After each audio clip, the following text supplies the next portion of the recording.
읽어봤었어요. 읽어보면 무슨 뜻인지 알겠던가? 응? 이거 혼자서 읽어서 그 뜻을 잘 알겠던가요?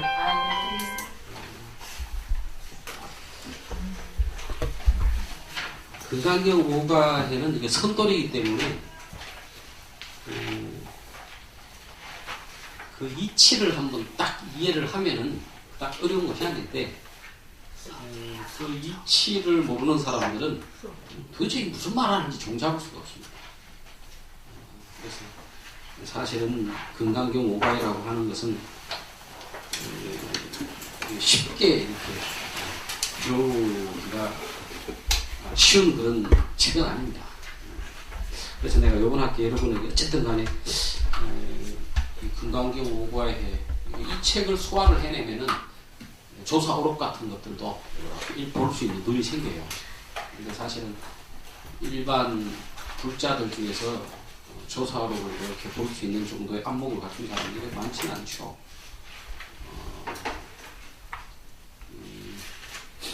그렇다고 해가지고 뭐 되게 어렵거나 또 그런 건 아닙니다. 이치를 한번 탁 이해를 하면 그다게 어려운 일도 없어요. 근데 그러면 이치를 이해하기도 어렵고 한번 탁 체험하기도 쉽지가 않고 그렇죠. 그래서 사실은 쉽지 않은 내용인데 이 내용을 여러분들한테 이렇게 설명을 하자니 저도 사실 이게 상당히 좀 저한테도 쉬운 건 아니에요. 어쨌든 뭐 최대한 노력해서 한번 해보도록 하죠. 우리가 지난 시간에 어디까지 했죠? 19페이지에 거침없는 근본으로 한없는 인천의 사슴들을 길러내셨느니라 이거죠. 그렇게 부처님께서 이 금강경 설법을 통해 가지고 수많은 큰 스님들을 길러냈다 이 말이죠. 부처와 법이 모두 이 금강경으로부터 나왔기에 그렇게 말하니라 이렇게 설명을 했어요. 이렇게 부처님이 뭐 석가모니 부처님이 뭐 제자를 키워낸 것도 있지만은 여기서 이제 말하는 부처님이라는 게 고타마타 시타르타라고 하는 옛날에 2500년 전에 부처님을 말하는 것이 아니고 바로 이 자리 진짜 부처 자리 그걸 이야기하는 거예요. 그 진짜 부처 자리 이야기가 진짜 부처 자리가 바로 금강경에 들어있다 이거예요. 그래서 그 금강경을 보고 그 금강경 이치를 깨달아서 거기서 수많은 큰 스님들이 선생들이 나왔다 이 말입니다. 이게 부처와 법이 모두 이 금강경으로 나왔다는 것은 결국에 이 금강경의 이치가 바로 부처님 법의 가장 핵심이기 때문에 이 금강경 공부를 해가지고 그 도리를 깨쳐서 수많은 스님들이 도를 얻고 뭐 스님들만 도를 얻은 게 아닙니다. 하여간에 불자들 중에서 수많은 깨달음을 얻은 사람들이 다 여기서 나왔다. 대감 해능과 규봉 존밀과 야부 도천 보통 뭐 야부 동그라미를 쳤는데 야부 도천 스님인데 부대사와 종경 이 5대사와 같은 이들 모두는 인천이 다 존중할 만하고 법의 해수가 다 그들에게 흘러드느니라. 그러니까 지금 이렇게 해능 스님, 규봉 종밀 스님, 야부 도천 스님, 부대사, 그 다음에 종경 스님 이 5분의 책을 모은 것이 금강경 해설서를 모은 것이 금강경 5가해죠. 그리고 이제 지금 여기 서문을 쓰고 있는 분이 이제 우리나라의 하모대통 조선 초의 이제 스님이다 이 말이죠. 그래서 다 아주 스님들 중에서도 아주 최고로 뛰어난 스님입니다 이 말. 설의 5대사들이 모두 이 금강경을 통하여 인천의 길잡이 역할을 하게 된 인천이 존중하게 되었으며 알지는 못하는 법이 없어 법의 받은 물이 그들에게 다 흘러가게 되었다 합니다. 그러니까 법의 해수가 다 그들에게 흘러 들어갔다고 하는 것이 법의 해수, 진리의 바닷물 다 그들에게 흘러 들어갔다. 그러니까 한마디로 그냥 위대한 스님이다 이 말입니다. 위대한 스님, 훌륭한 스님이다. 서문 5선사를 제각기 실상을 꿰뚫어 보는 바른 법안을 가진 경지에서 곧장 모든 부처님의 법의 무체를 전해받고 무예변으로 걸림없는 변설 이 무예변이라고 하는 것이 말하자면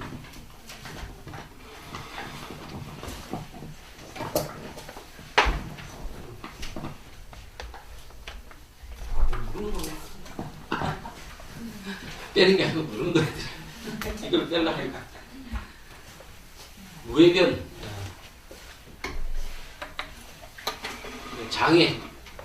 장애가 없는 거침없는 이 말 무해변이라는 거. 이게 말하자면 똑같은 게 이게 관자재예요. 관자재. 보는 것이 자유자재하다 이 말이에요. 왜 말씀하는 것이 걸림이 없고 보는 것이 자유자재한가?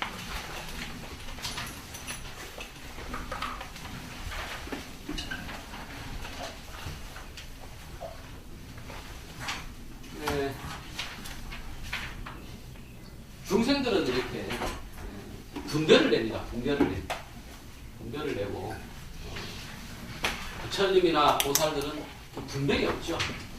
분별이 없으니까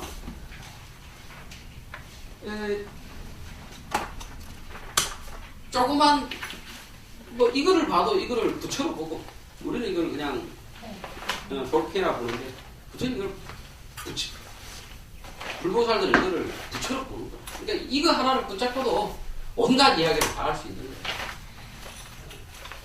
그러니까 무해변이야, 무해변. 우리 중생들은 요거를 딱 요 볼펜으로밖에는 생각을 못 하는데 불보살들은 이거를 딱 보면 부처를 딱 보거든.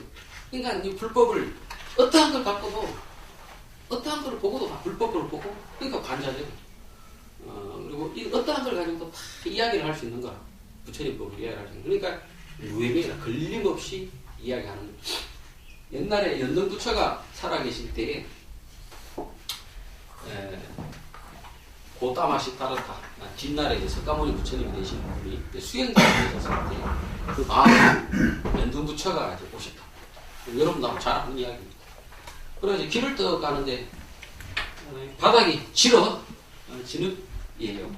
근데 저 굴을 연등부처님 옛날에 인도 사람들 다 맨발로 다니거든. 그래서 그 진흙을 더 밟으려 하니까 그때 그 이제 석가모니의 전신이었던 그 장자가 머리를 길게 길렀는데 머리를 이렇게 풀어가지고 그거를 밟고 가시라. 그래 턱 밟고 지나가시면 연등부처께서 뭐라고 말씀을 하시냐 그러면 이렇게 말씀을 하세요. 거기에다가 절을 지을 만하다. 말씀하시죠. 거기에다가 절을 지을 만하다. 그럼 거기가 어딜까? 거기에 절을 지을 만하다.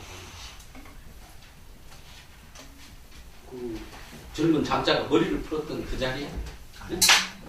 그 마음. 그러니까 옆에 있던 다른 어떤 그 연등굴을 보시던 대보살이 있었어요. 그 대보살이 옆에 풀떼기 하나 있었는데 그 풀떼기를 하나 여전히 그 장자가 머리를 푼 그 진흙에다가 탁 꼽아요. 꼽으면서 부처님 절을 다 지었습니다. 이야기를 하거든.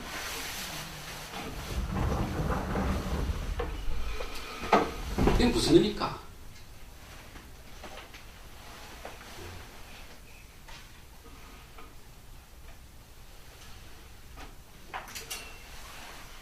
거기에 절을 지을 만하다. 그러니까 풀을 하나 탁 꼽으면서 절을 다 지었습니다.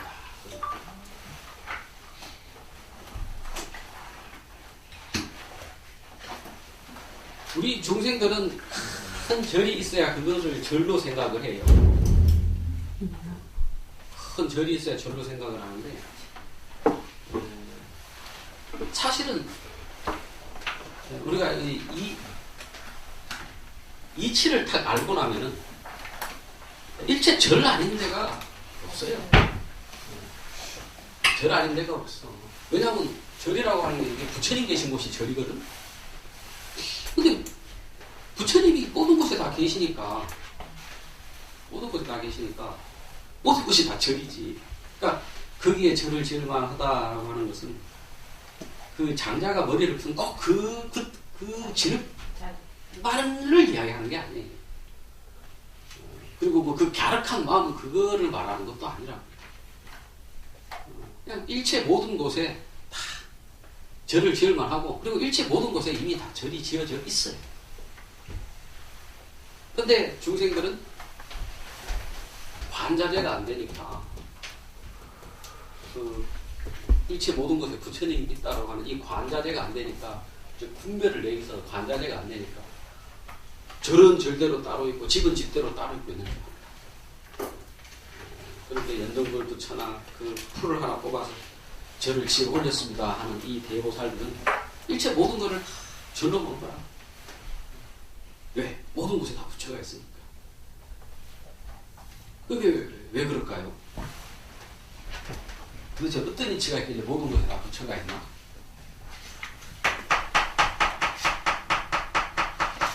이 소리를 듣죠, 여러분이? 누가 들어요?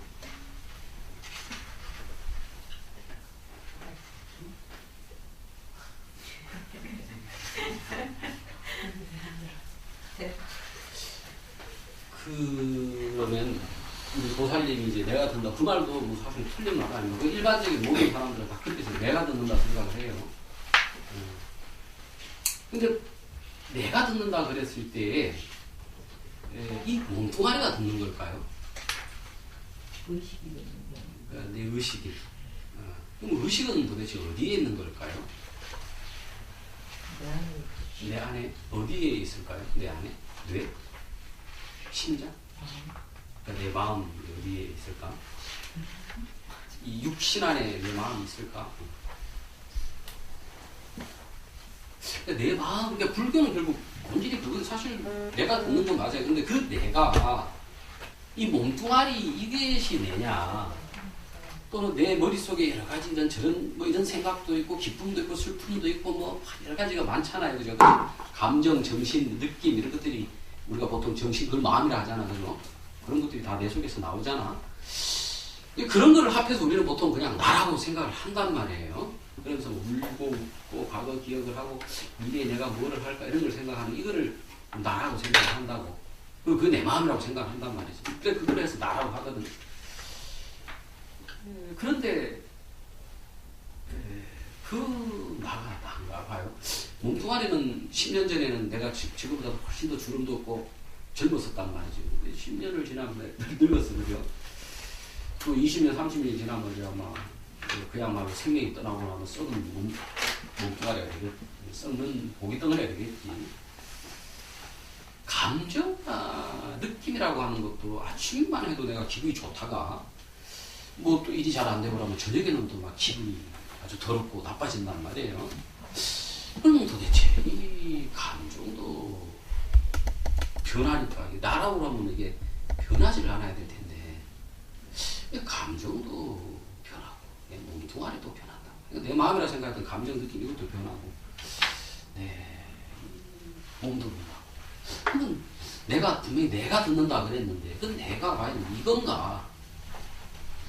이걸 한번 이제 우리가 생각을 해봐야 되는 거죠. 그래서 이제 불교에서는 뭐라고 이야기하냐면 나라고 하는 나는 그런 건가? 나도 이제 나네. 나라고 우리가 말에 속아 넘어가는 거야. 말에 나 이러면 나가 있는 줄 안다. 이게 나는 줄 안다. 왜냐면 남들이 다 그렇게 생각했고 그렇게 배워왔으니까. 근데 가만히 생각을 해보세요. 내 생각이 일어나는 자리가 있습니다. 기쁨과 슬픔과 일어나는 자리가 있다. 그게 이제 우리 내 몸뚱아리 속에 있다고 지금 생각을 하시는 것 같은데.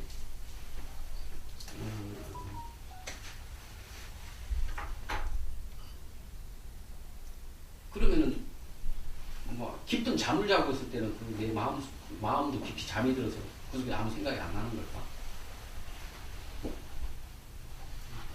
도대체 분명히 내가 든다 그러는데 그 나가 도대체 이거 어디에 있는 것일까? 이 생각이 일어나고 기쁨이 일어나고 슬픔이 일어나고 이게 도대체 어디서 일어나는 것일까? 그 다음에 이 소리를 듣고 이 소리를 듣는 사람 나라고 했는데 이 소리가 진짜 어디서 나는 걸까? 눈을 감으면 안 보이는데 눈을 뜨면 보인단 말이에요. 눈을 감으면 컴컴한 게 보이고 눈을 뜨면 환한 게 보인단 말이에요. 도대체 이 눈을 감으면 깜깜한 걸 보고 눈을 뜨면 환한 걸 보는 이건 도대체 뭘까? 이 생각이 일어나는 자리는 어디서 일어나는 걸까?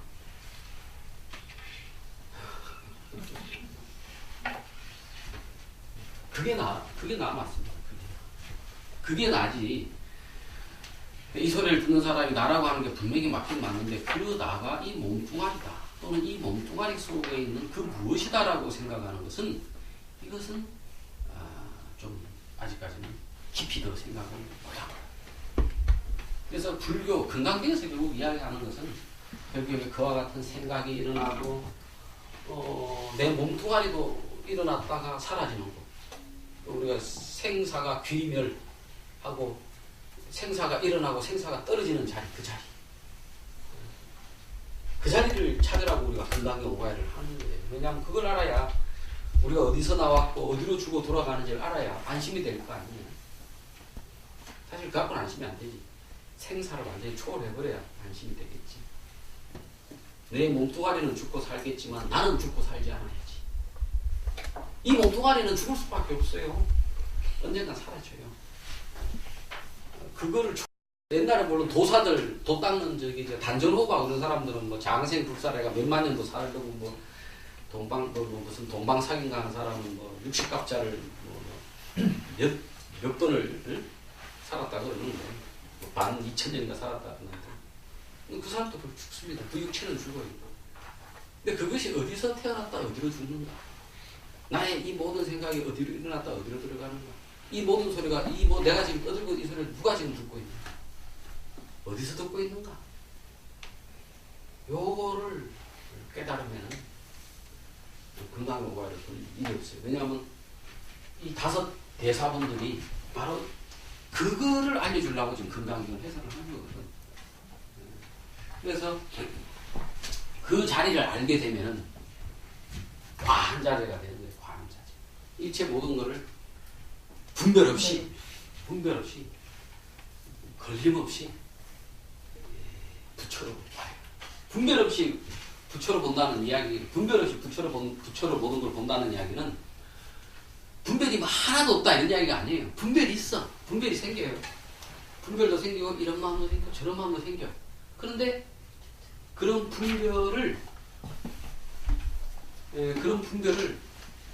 부처님이 그 분별로 드러났다 이렇게 보는 거야. 그러니까 분별도 부처님인 거야. 분별도 부처님으로 봐. 이 세상 모든 거는 부처님 아닌 게 없어요. 모든 것이 부처님 자리에서 부처님이 일어났다가 다시 부처님 자리에 들어가는 거야. 그걸 빼놓고는 없어. 이게 철학적으로 말하면 주관적 관념, 유아론이라고 부릅니다. 오로지 내 생각밖에 없다 이런 거라. 어떻게 보면 불교는 철학적으로 그런 거예요. 오로지 있는 거는 내 마음밖에 없어. 삼계유심이라. 삼계유심. 이게 불교의 입장이에요. 근데 삼계유심 오로지 마음만 있다 그랬을 때 그 마음이 나만의 마음이 아니라 우리 선생님, 우리 보살님의 마음이나 우리 거사님의 마음이나 우리 학자, 부학장님 마음이나 내 마음이 다 한 마음.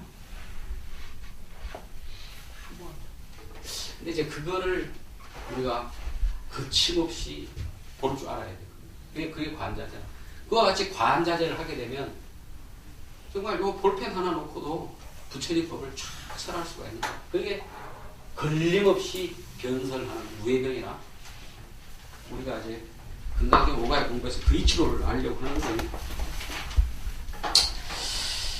최상법문을 설하시니 최상법문. 왜 최상법문입니까?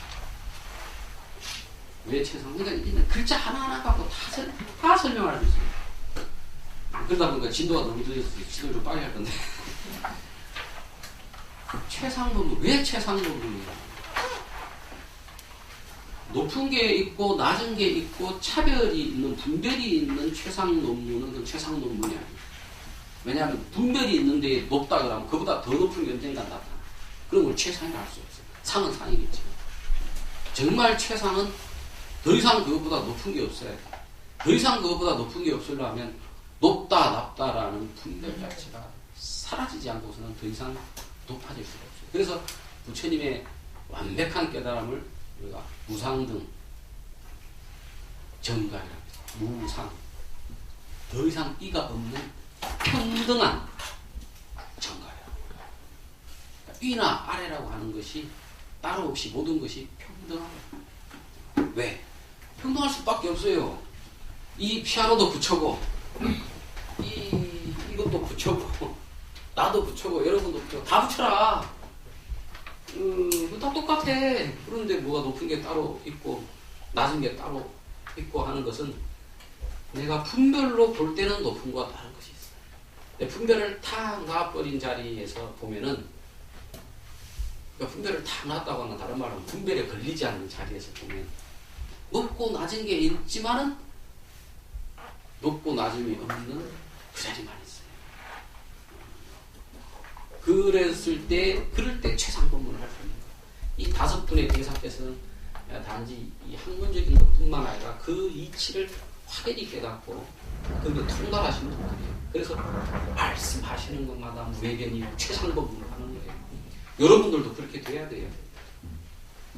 불교 공부하는 사람은 다 그렇게 돼야 됩니다. 됩니다. 법문마다 이음으로 강산을 진동시킬 만하고 고금에 걸쳐서 길이 빛남이라. 그리하여 이 세상에 맹자로 하여금 보게 하고. 맹자, 장님이죠. 장님을 보게 하고, 기머거리는 듣게 하고, 벙어리는 말할 수 있게 하고, 절름발이는 바로 걸어갈 수 있게 하시니. 이건 어디서 많이 보던 이야기예요. 성경책에서 보던 이야기예요. 예수가 하던 일이에요. 예수가 하던 일. 여기서 이제 눈봉사, 귀머거리, 벙어리는 그게 진짜로 우리가 소위 말하는 장애인들을 말하는 것이 아니라 우리 세상 사는 사람들이 다 장님, 윤든, 당달봉사요, 다 귀머거리고 말 못하는 벙어리라는 이야기. 우리 새 속에 사는 중생들이 그렇다. 그래서 그 사람들에게 지혜의 밝은 빛을 비춰서 지혜를 탁 깨달으면 우리가 꽉 막혀있는 이것이 다 뻥뻥뻥뻥 뚫려가지고 마음대로 자유자재하게 보고 듣고 걸어다니는. 사실 또 지금 우리가 자유롭게 보고 듣고 자유롭게 걸어다니는데 뭔 소린가? 우리는 자유롭게 걸어다니는 것 같지만 사실 자유롭게 걸어다니지 못하고 자유롭게 보는 것 같지만 자유롭게 보지 못한다. 왜? 분별에 걸려.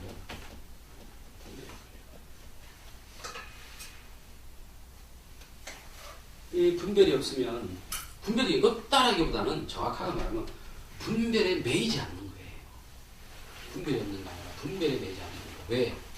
아까 금방 얘기했지만 분별도 부처님이라니까. 똥도 부처님이고 아름다운 금은 보석도 부처님이다.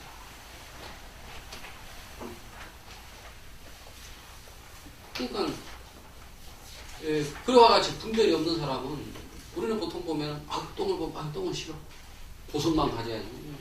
똥도 부처로 보고 보석도 보석으로 보고 분별도 분별도 부처로 보고 중생도 부처로 보고 그게 부처예요. 중생은 부처는 부처고 중생은 중생이고 보석은 보석이고 그렇게 밖에는 보지를 못해요. 그러니까 장님이야. 아무리 나쁜 소리를 해도 그냥 소리는 다 부처님이니까 나쁜 소리가 나쁘다 좋다에 끌려가면 안 돼. 나쁜 소리도 소리고 좋은 소리도 소리야. 모든 일어나는 것은 이 세상에 일어나는 모든 것은 다 부처라. 그러니까 좋은 소리도 듣고 나쁜 소리도 듣고. 근데 우리 중생들은 어때요? 좋은 소리는 듣는데 나쁜 소리는 딱 안 들어요. 귀머거리야. 그렇습니다. 그런 말씀을 하시는 거예요. 서리로 들어가셔가지고 이건 금방 이야기했던 내가 다 설명을 했기 때문에 다시 설명할 수 없는데 우리 하모특통 선사는 어떻게 설명했는지 보자고요. 칠상을 철견하는 올바른 눈이란 진속을 밝게 여달하고 중도를 통달하. 이게 금방 내가 했던 말입니다. 진속을 진짜와 가짜를 밝게 여달한다는 말이에요. 진짜니 가짜니 하는 것은 분별 있는 사람이 그렇게 보는 거예요. 분별이 매이지 않는 사람은 진짜도 부처로 보고 가짜도 부처로 보는 거야. 그 중도를 통달했다는 거예요. 똑같은 말씀하시네. 내가 하는 말씀. 어느 것에나 다 통하는 안목으로 말하며 밀인이라고 하는 것은 밀이라는 단어가 나왔나? 비밀스럽게 주는 어떤 가르침 이런 뜻입니다. 밀인. 부처님께서 제자에게 남들 모르게 살짝 주는 그거를 밀인이라고 하는 것인데 부처는 그런 게 없어요. 부처님이 옛날부터 늘 하신 말씀이 있어요. 내 손바닥을 봐라. 부처는 손바닥에 숨기는 게 없다. 부처는 모든 걸 다 보여줘요. 지금 여러분 눈앞에 환하게 부처가 있어요. 여러분 지금 현재 보고 있는 이게 부처다. 내가 부처라는 얘기가 아니고 여러분이 보고 있는 모든 것이 똥이 됐든 보석이 됐든 여러분 남편이 됐든 다 자식이 됐든 다 부처라고요. 그게 왜 부처냐 이제 그 이야기 내가 아직 안 하고 있어요. 근데 지난 시간에 계속 이야기했잖아. 왜 부처냐. 일체가 일어나는 자리란 말이에요. 이 부처 자리란 말이에요. 일체가 일어나는 자리인데 그 일체가 일어나는 그 자리가 어디 있냐 말이에요. 지금 바로 이 순간 이거예요. 근데 우리는 이 순간에 일어나는 거에 지금 우리 눈에 보이는 귀에 들리는 이것만을 딱 붙잡고 있으니까 이 일체가 일어나는 이 자리를 몰라. 근데 원래 알 수가 없어. 그 자리는 알 수가 없는 거예요. 그 자리는 텅 빈 자리라. 그 텅 빈 자리에서 일체가 일어나거든. 그러니까 다만 우리는 눈에 보이는 거, 귀에 들리는 거를 들음으로써 아, 내 눈에 보이고 귀에 들리는 이것을 일으키는 것이 있구나.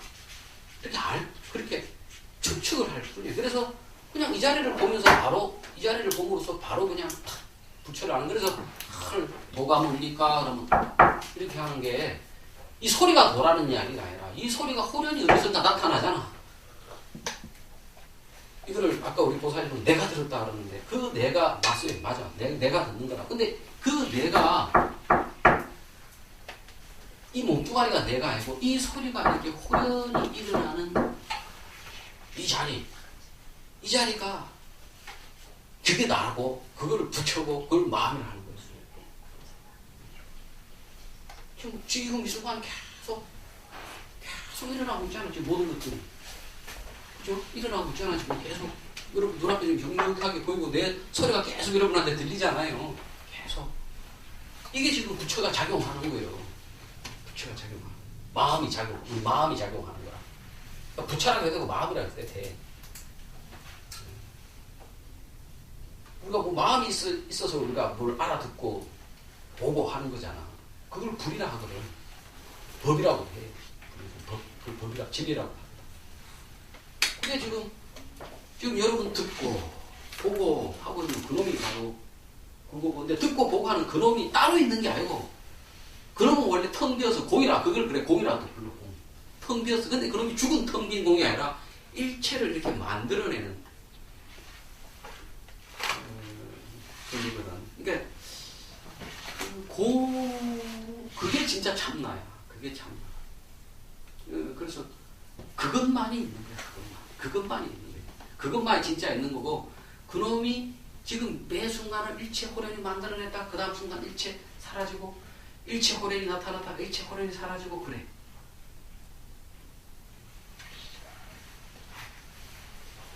알겠죠? 뭔 말인지. 그거를 알면 한 2, 3년간 우리 그 자리를 붙잡고 가면 분별이 싹 다 없어지고 도가 터요. 그러면 흔들리지 않아. 그렇죠? 이 성공부 아주 쉬운 공부예요. 그 지금 잡은 그 자리를 놓치지 말고. 근데 나중에는 놓치고 말고 상관없어. 왜냐하면 늘 이 자리에 의존한대 뭐. 그게 부처예요. 그게 마음이라는 거예요. 지금 이 순간 이거예요. 근데 이게 처음에는 이거를 탁 지금 분명 감을 잡은 거예요. 감을 잡은 건데 아직까지는 그게 계속 의심이 생기고 일상사에 여러 가지 이 사풀이 판란이 닥치면 그냥 놓치거든. 놓친다고 의심도 나고 이게 다야? 이렇게 생각이 드는데 그러한 의심이 들 때 그 의심도 뭐라고 그랬죠? 그 의심도 부처야. 그럼 이 의심이 내가 이 짜증이 이 열받음이 내가 왜 이렇게 내가 난 마음자리도 알았는데 왜 내가 이런 마음이 일어날까? 이런 게 아니고 그런 게 아니라 그런 의심이 일어날 때마다 이런 의심도 부처 자리에서 일어나는 부처구나 하면 바로 그게 매이지 않아 버려요. 그래 계속 하다 보면 그 텅 빈 자리가 점점 뚜렷해지다가 나중에는 그 자리마저도 사라지고 그냥 이렇게 그냥 그대로 아무 문제가 없어. 3년 하면 그 자리가 사람마다 다른데 3년 뚜렷해지고 한 10년 열심히 대박이지. 어떤 사람들은 저기 불법 공부에서 깨달으려고 몇십 년씩 공부해도 못 깨달은 사람이 있어요. 근데 우리 보살님은 다 공부를 그래도 전에 아마 내 법문 듣기 전에 다른 데 가서도 공부를 많이 하셨겠지. 그러니까 아마 알아듣는 게 있을 거야. 근데 그게 뭐 10년, 20년 내가 불교 공부를 하고 이래만이 알아듣는 게 아니에요. 가만 이치를 한번 따져보라고. 내가 무슨 뭐 특별하게 도를 깨달은 사람이 아니라고. 이치를 가만 따져보고 아까 이 소리 누가 듣소? 라니까 우리 보살님이 내가 들었습니다 이랬잖아. 그러면 내가 그래도 뭐냐 이렇게 물어보면서 차근차근 따져나가 봐요. 우리가 능엄경이 그런 책이야. 능엄경이 보면 누가 보느냐, 그 보는 자가 네 바깥에 있느냐, 네 안에 있느냐, 네 안과 바깥에 중간에 있느냐, 그러면서 나가 어디냐를 계속 찾아 나가는 거거든. 능엄경도 능엄경이지. 그러다가 보면 어느 순간 턱 아는 거예요. 아니고 바뀌고 나발이고 다 필요 없고 그냥 이 자리 이거구나. 이거야 그냥. 이놈이 그냥 호련히 아는 거예요. 이놈이 호련히 아니까 이 세계가 이렇게 있는 거야. 근데 그 호련히 아는 그놈이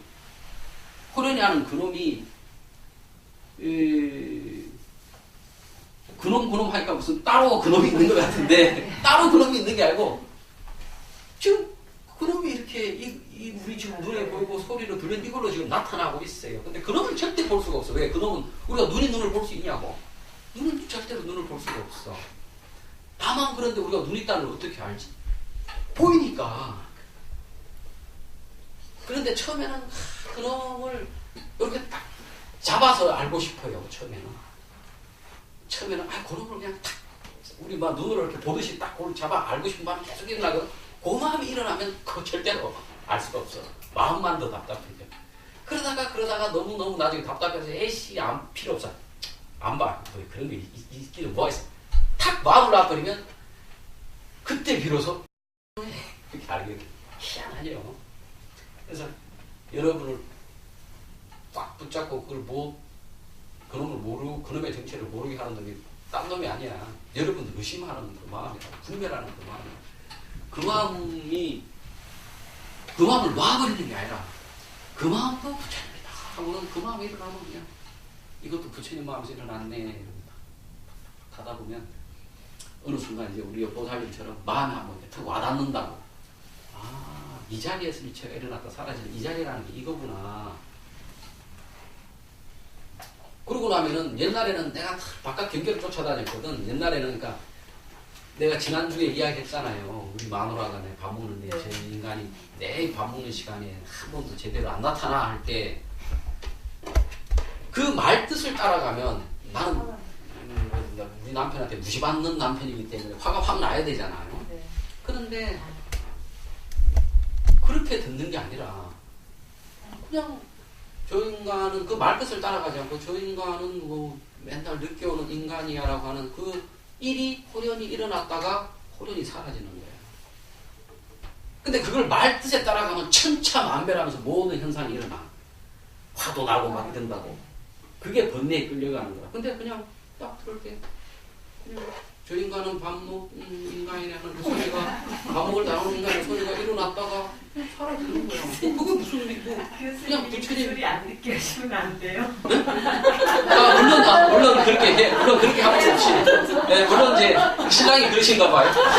그런데 그렇게 하면 좋은데, 그러니까 이제 우리가 이렇게 생각하면 저 사람은 뭐 수행해가 뭐 불교도 몇십 년 해가 도가 터진 사람이라 그러더니 도 내 밥 먹을 때도 안 오고 내뭐 부시럭부시럭거리고 뭐 전단이 저래 그렇게 생각할 수 있는. 그래서 사실 우리가 도인이라고 하는 사람들이 옆에서 보다 보면 저 사람이 뭔 도인이야 이런 생각 들 때도 있습니다.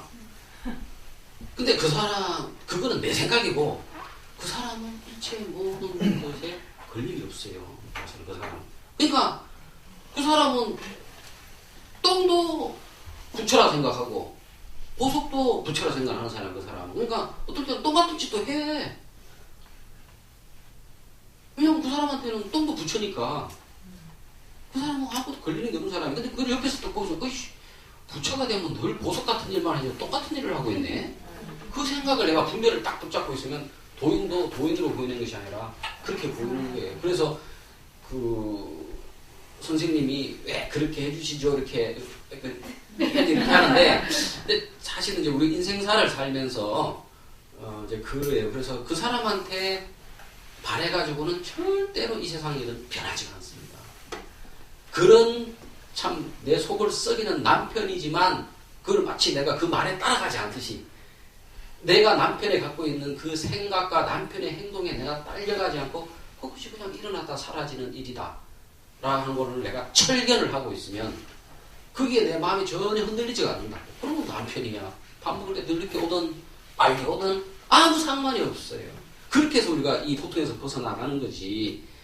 우리 남편이 맨날 밥 먹고 늦게 오던 남편은 날 빨리 오니까 고통에서 벗어났어. 이 고통은 언젠가는 또 남편이 밖에 나와서 늦게 오고 또 그 고통은 다시 생긴다. 근데 아이고 밥 먹을 때 늘 늦게 오는 남편이나 빨리 오는 남편이 일체 그냥 부처가 일어난 자리에서 일어나다 사라져. 이렇게 탁 내가 한번 보면은 내 속에서 번뇌가 쫙 사라져요. 그런데 그러다가도 나도 사람이고 오랫동안 훈숙된 게 있으니까 신경질이 또 팍 날 때가 있어요. 팍 날 때 훅 끌려가는데 그때 그 일어나는 화조차도 이게 부처 자리에서 이게 화가 일어났구나. 무상한 화가 일어났구나. 싹 생각하면 그걸 뭐 없애고 말고 할 필요가 없어. 그냥 부처가 일어난 거야. 화가 일어난 것도 부처가 일어난 거야. 남편이 밥 먹으러 늦게 오는 것도 부처가 일어나는 자리라. 그거 딱 보고 있으면 그냥 있기는 있는데 화가 남편이 늦게 들어오는 것도 있고 화가 나기도 났는데 그냥 그게 텅 비어 있어. 그냥 부처 자리에서 이렇게 휙 일어나다 가는 거 텅 비어 있게 느껴진다. 그러니까 걸리는 게 없다. 그렇게 해서 우리가 이 시끄러운 세상 속에서도 열반적정을 얻을 수가 있는 거예요. 그래서 그 열반적정의 자리가 바로 이 모든 것이 일어났다 사라지는 이 자리라고, 이 자리. 그 자리를 빨리 이룰 필요도 없어. 어느 순간에 다 체력이 돼요. 근데 그게 체력이 되려면 본문을 봐야 돼. 내 혼자 알기는 어려워. 왜냐하면 우리는 이미 기존에 내 머릿속에 들어간 먹물과 분별이 꽉 차 있거든. 그 분별로 자꾸 판단을 하게 되기 때문에 내보다 먼저 앞에 간 선배 수행자나 또는 크게 도를 이룬 큰 스님들의 법문을 우리가 많이 들어보면은 그분들은 그걸 알기 때문에 제대로 딱 이야기를 해주거든. 그러면 훨씬 빨리.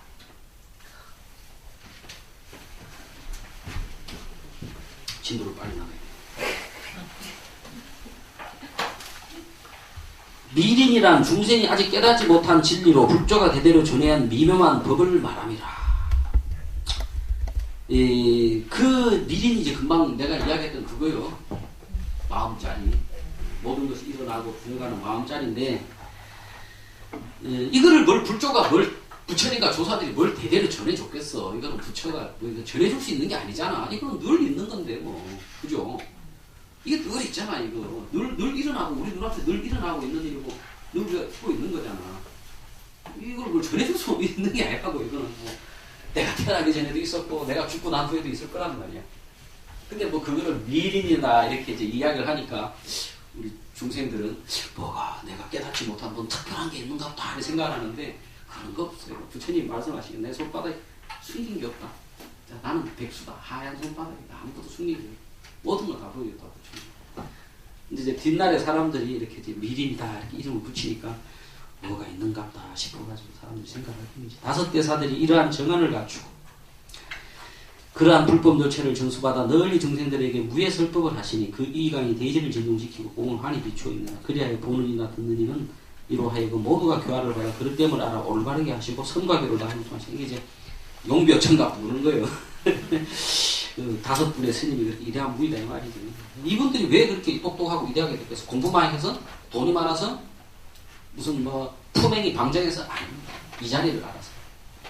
이 자리를 알았기 때문에. 이 자리를 알게 되면 말 그대로 관자재요. 그러니까 아까도 밥 먹으러 늦게 들어온 남편을 봐도 부처님 보는 걸로 보고 화가 나도 화를 부처님으로 보기 때문에 관자재요. 무해변이라 아주 말을 잘하게 돼요. 말을 꼭 잘하게 된다고 보다도 그러니까 어떠한 거를 갖다 놔도 그걸 갖고 설법을 할 수가 있게 돼요. 그래서 옛날부터도 부처님이 되면은 아주 설법을 잘하는 기술이 생긴다 그랬거든. 근데 그게 특별히 기술이 생기는 게 아니라 자기는 훤히 아니까 이제 훤히 아니까 관자재가 돼서 훤히 아니까 그냥 그걸 그대로 이야기하는 거예요. 그걸 이제 듣는 사람들은 와 진짜 쟤가 설법 잘한다 이렇게 생각이 들지. 그 이치를 알게 되면은 뭐 설법하는 게 어려운 게 아니라 성과 교를 다 형통한 이론과 실천을 겸비한 대교화자의 묘력을 다 이 금강경에서 터득해야 됩니다. 근데 이제 말은 금강경이지만 이 금강경이 뭐라고? 이 자리예요. 이 자리 이게 금강경이에요. 금강경 5가해 5사람이 설명하는 우리가 금강경 5가해를 듣고 있는데 그 금강경이 여기는 이게 금강경이 아니라 우리 보고 듣고 하는 이 자리에 가까운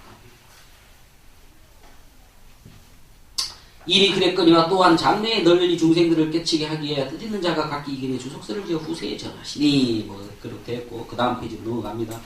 어찌 너무 꾸며 본래 아름다움 이렇게 되었다 하리요 좋은 것에 가열증 더 좋게 만드는 이라. 사람들 중에는 주석서를 썼다 그러니까 뭐 금강경 갖고도 충분한데 그 뭐 늙은 영감님들이 뭐 또 그거다 글을 붙여가 중생들을 혼미하게 만드느냐 이렇게 아마 이야기했던 사람들도 있었던 모양이지. 그러니까 아무도 또 선사께서 설마 그 사람들이 자기 잘난 척 하려고 글을 쓰셨겠느냐. 금강경 참 훌륭하지만 금강경에다가 더 금강경을 빛나게 한 것이다 이렇게 이야기를 해드리는 거죠. 사실 쓸데없는 이야기입니다. 옥에 별다른 힘이 없는데 필요 이상으로 다듬는 바람에 도리어 아름다운 옥이 갖춘 따뜻해 보이면서 윤기 감도는 본래의 재질미를 잃게 하거니와 이 오가에는 그와는 반대라. 그러니까 우리가 보석이라고 하는 것도 적당히 갈고 닦아야 그게 좀 이렇게 빛이 반사가 되지. 너무 반들반들 닦아놓으면은 오히려 그 아름다운 보석의 그 맛을 잃어버리는 거지만 그렇기 때문에 이 주석을 썼다는 것도 이미 금강경이 다 찬란한 보석과 같은 건데 거기다 뭐다 쓸데없는 말을 붙여가지고 한 게 아니냐. 그러나 그와 반대다냐고. 그와 반대 경에 사용된 말의 뜻을 더 정밀롭게 하고 더 정확하게 만들고 경의 뜻을 더 분명히 하여 읽는 자로 하여금 구름을 헤쳐 해를 보는 같이 하고 듣는 자로 하여금 활짝 그 마음을 열리게 하느니라. 집에 가서 여러분 내가 강의를 하지만 또 여러분도 집에 가서 이 본문을 한번 읽어보셔요. 그런데 사실 요거는 딱 금강경 5가를 그대로 한글로 번역을 해버린 거라 사실 어렵죠. 금강경을 해설하려고 금강경 해설한 사람 5개를 모여서 해설서를 붙여놨는데 그 해설서가 더 어려워. 그게? 자, 희한한 일이에요. 그러니까 또 금강경 5가를 또 내가 해설하잖아. 그러니까. 기가 막히다. 그러니까 이게 다 쓸데없는 거라. 쓸데없어. 그 자리만 모든 것이 일어나고 들어가는 그 자리만 탁 한번 알면은 그게 이제 불이중도의 이치거든. 불이중도. 일체 일어나고 드러나간 여기서 일어나고 그쪽으로 사라지는 이 현상들은 무상하지만 그 턱민지 안에서 일어난 거기 때문에 그게 뭐 또 우리가 버려야 될 것도 아니라고. 분별이라고 하는 걸 버릴 필요도 없다. 다만 그게 매일이 아닌 거지. 그리고 뭐 매일 필요도 없어. 왜냐하면 금방 사라져 버리는 거야. 그거는 마치 물 위에 거품이 일어났다가 푹 하고 다시 물이 돼버리는 것과 똑같아. 물거품이 딱 일어났을 때 우리는 이제 그 물거품을 보고 아이 거품이네 라고 신경질을 내는데 그렇게 보지 말고 물이 거품 모양이 됐네 이렇게 생각하면 화날 일이 없는데 거품에 집착을 했으면 거품 뻘끔이라는 왜 이거 물로 아니고 거품으로 있나? 하고 화를 낸단 말이야. 근데 물이나 거품이 똑같은 거예요. 물이 촥 있는데 파도가 팍팍팍팍팍 친단 말이야. 이놈의 파도가 좀 가만히 있지. 와 이래 파도가 치노. 파도가 이렇게 치든 뭐 살랑 부시거든 그냥 그대로 있던 똑같은 물이요. 똑같은 물이라고. 근데 파도가 막 바람을 쳐가지고 파도를 치고 그러면 그게 물이 아니고 뭐 다른 건 줄 알고 사람들이 차가. 파도가 막 세게 쳐도 그건 본질적으로 물이에요. 근데 이제 그게 처음부터 잘 쉽게 되진 않아. 파도가 막 칠 때는 그냥 파도에 그 휩쓸려 가지 않으려고 막 이러다 보면은 파도가 물이라는 걸 잊어버리지. 근데 이제 자꾸 물이라고 하는, 일체 모든 것이 물이라고 하는 거를 붙잡고 이렇게 있다 보면은 나중에 파도가 불어도 물이려니 하고 이제 그 센 파도 위에서 윈드서핑 하는 그런 기술을 배게 돼요. 그게 이제 지혜야, 지혜.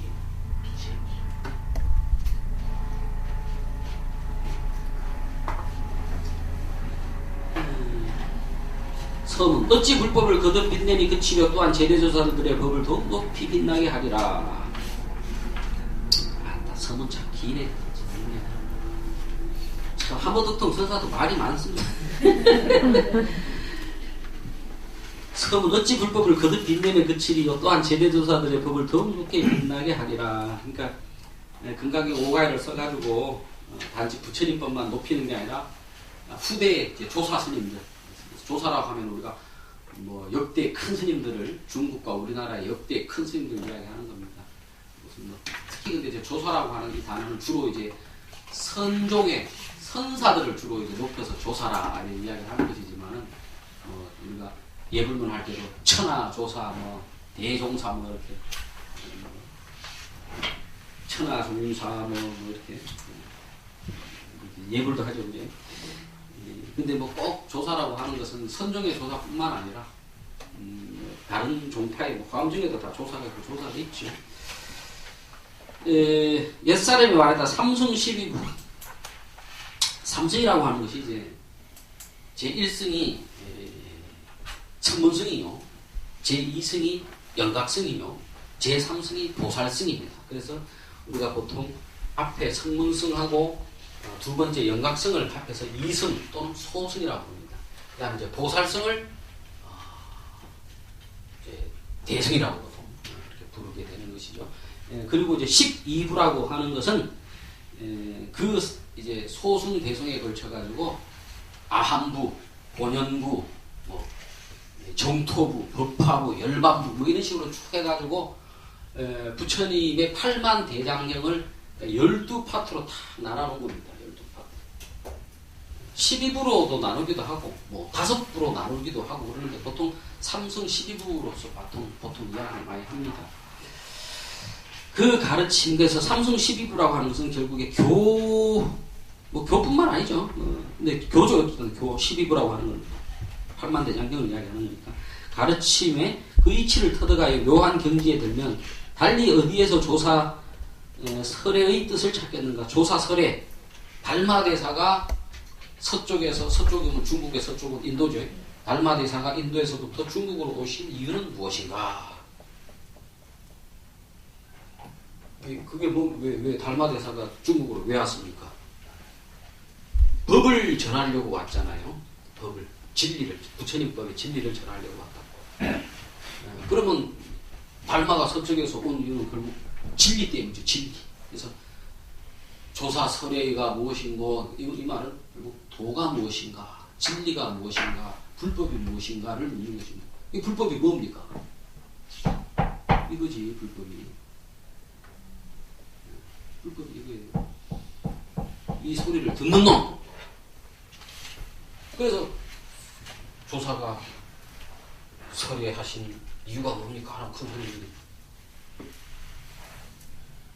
똑똑똑똑 하기도 하고 이렇게 손을 내밀기도 하고 뭐 이거 똑똑 소리 내는 거나 보여주는 거나 다 똑같은 거잖아. 아니면 뭐 차나 한잔 하시게라거나 또는 하래 하고 근데 바로 이렇게 모든 것이 순간순간 일어나고 있다는 걸 보여주는 거예요. 부처가 작용하고 있다는 걸 보여주는 거라고. 그런데 우리는 그 작용을 하나하나 낱낱이 분별해서 너니 나니를 나누고 있는데 물론 너니 나니 나누어지죠. 분별이 됩니다. 분별이 안 되면 사람이 살아요. 근데 분별을 하면서도 이 분별된 모든 것이 한 바닥 물에 일어나는 같은 물의 파도라고 하는 걸 알고 있어야지. 즉 분별을 하되 그 분별에 매이지 말아야지. 그래서 조사 소리가 뭡니까?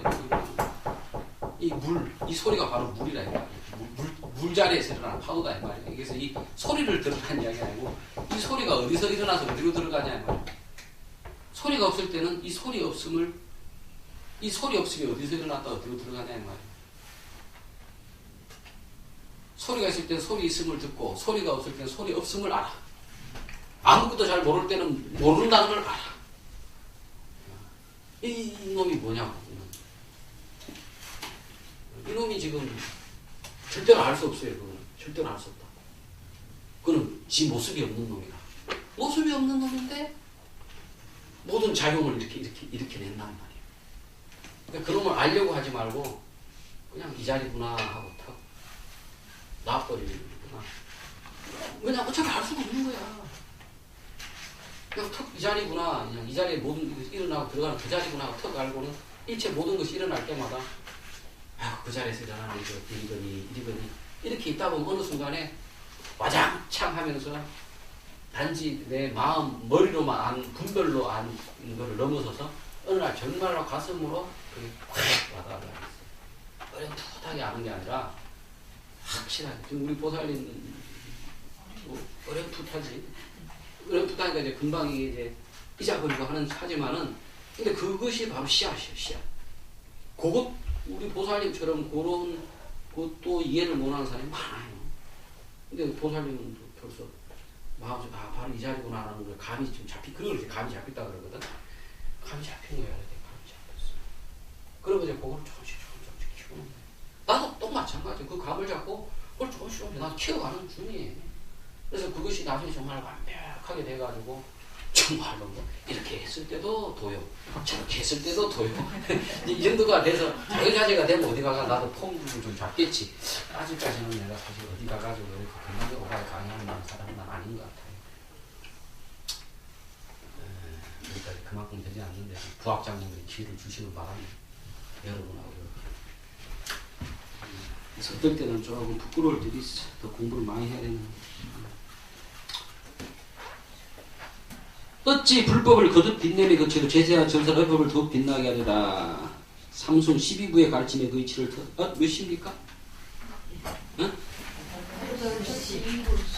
그럼 한 5분, 한 10분? 5분? 결체 해보지만 그것들이 일어나는 그 자리. 그거는 열반적정이야. 그 열반적정한 자리에서 일체계고, 일체 재행상하고, 일체계고의 자리가 싹 일어나다 사라진단 말이야. 그것이 하나 딱 붙어 있어요.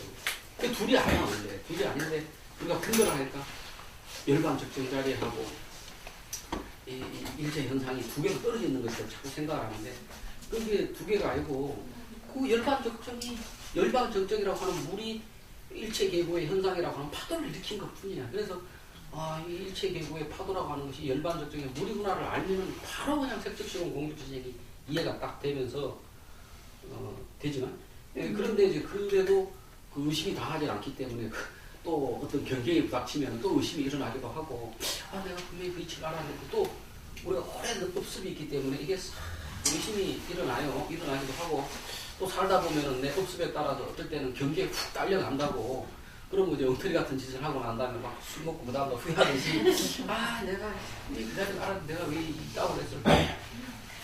근데 그때는 아직까지 내가 하지 말아야 될 것이라고 하는 이 경계가 남아있는 거예요. 그런데 그러한 파도, 내가 엉터리 짓 같이 한 그것도 그냥 파도잖아. 파도고 그건 본질적으로 물이잖아. 그거를 알고 있으면 엉터리 같은 짓을 하고 난 다음에도 처음부터 엉터리 짓을 안 하지. 그렇게 되면 엉터리 같은 짓을 할 이유가 없어요. 예전에는 우리가 엉터리 짓 같은 하게 감각에 끌려서 그 대상 경계에 홀려가지고 감각에 끌려서 그 짓을 하는 거거든.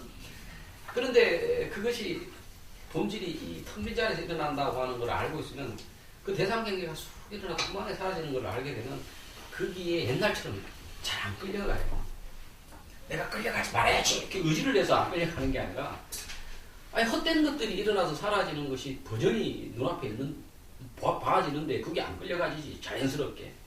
그래서 저절로 계획이 지켜지는 거지 억지로 내가 계획을 지키고 그런 게 아닙니다. 근데 그 마이크 사용 좀 해주세요. 아니, 아직 수업 시작 안 했어. 그래서 수업 시작합시다. 그 이야기를 지금 뭐 계속 하는 거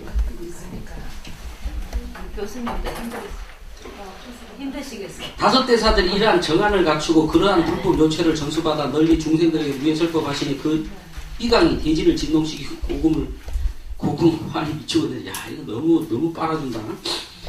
그리하여 보는이나 듣는 이로 하여금 모두 교화를 받아 그릇됨을 알아 올바르게 하시고 선과 교를 다 형통하여 형통 만사 형통할 때는 형통입니다. 이론과 실천을 겸비한 대교화자의 묘력을 이 금강경에서 터득했느니라. 금강경은 경전으로서의 금강경이기도 하지만 본질적으로는 바로 이 자리에 이 이치를 터득했습니다. 이미 그랬거니와 또한 장래에 널리 중생들을 깨치게 하기 위하여 뜻 있는 자가 각기 이경의 주석서를 제공하시고 했는데? 했네. 21페이지. 벌써 21페이지인데 하다 보니까 했네. 설의 조의 했다 그죠? 조사 설의 이의 뜻을 찾겠는가? 법장 교회 별전의 뜻도 이 금강경 오가야를 벗어나지 않고 교회 별전 이게 이제 선가에서 내려오는 가장 대표적인 말이죠. 교회 별전 직지인심 어느 도단 또 하나 더 있는데 이게 좀 유명한 이야기죠. 교회 별전하니까 뭐 교리에서 불교 교리에서 가르치는 게 다 헛되다 보통 생각들 하는데 그렇지 않습니다. 교리를 우리가 정확하게 이해를 해가지고 정확한 지식을 갖고 있으면 그 지식이 우리의 잘못된 분별들을 갈무리하고 정리하는 데 굉장히 큰 힘이 됩니다. 그래서 사실은 교학을 철저하게 배워서 부처님의 뜻이 어떠한지에 대한 자기 정견이라고나 할까? 그 견해가 뚜렷이 있어야 돼. 내가 지금 여기서 하는 이야기도 사실은 뭐 내가 무슨 꼭 참선 수행하고 명상 수행을 해서 깨달은 게 아니라 꾸준히 교리 공부를 하다 보니까 부처님 말씀이 결국 이 말씀이구나를 내가 알아서 그대로 실천을 해보니까 마음이 편해지네? 그런 거거든. 교학 공부도 중요해요. 다만 이제 교학 공부를 하는데 말 따라가면 안 돼. 말을 따라가 버리면 안 되고 교리에서 강의하는 내용이 그거든. 말 따라가지 말고 말이 일어난 그 자리를 바로 알아차려라. 이거를 교회에서 계속 이야기를 하거든. 그런데 사람들은 자꾸 그 말에 따라가 버리니까 그러니까 교를 읽으면서도 눈봉사라. 그런 거를 이해하는 데는 내 혼자 내 깜냥으로 교학을 공부해가지고는 잘 사시니까 자꾸 내 분별에 끌려가니까 그래서 공부를 많이 한 분들 그 이치를 아는 분들의 법문을 들을 필요가 있어요. 법문을 많이 들어야 됩니다. 금강경 오가야를 벗어나지 않고 경의 말씀 속에 내재되어 있어 은밀한 가운데 표면적으로 뚜렷이 드러나지 않으리라. 이제 능력 있는 조사가 사실에 입각하여 뜻을 드러냈으니 이는 금강경의 뜻을 오롯이 밝혔을 뿐만 아니라 교회 별전의 뜻도 판이 밝혔습니다. 그러니까 금강경의 뜻을 오롯이 밝혔다고 하는 것은 이제 문자 그대로 이제 금강경의 뜻을 이제 교학적으로 해석을 한 것뿐만 아니라 교회 별전의 뜻도 환히 밝혔다. 금강경이 결국 그 교학을 통해서 본질적으로 이야기하려고 하는 그것도 환히 밝혔다. 이 5대 조사라는 이분들이 교회만 통한 분들이 아니라 선에도 환히 통했기 때문에 또한 뜻더니가 말했다. 남김없이 다 전하는 직지의 뜻을 어떻게 이 금강경이 다 담을 수 있는가로 의심하나니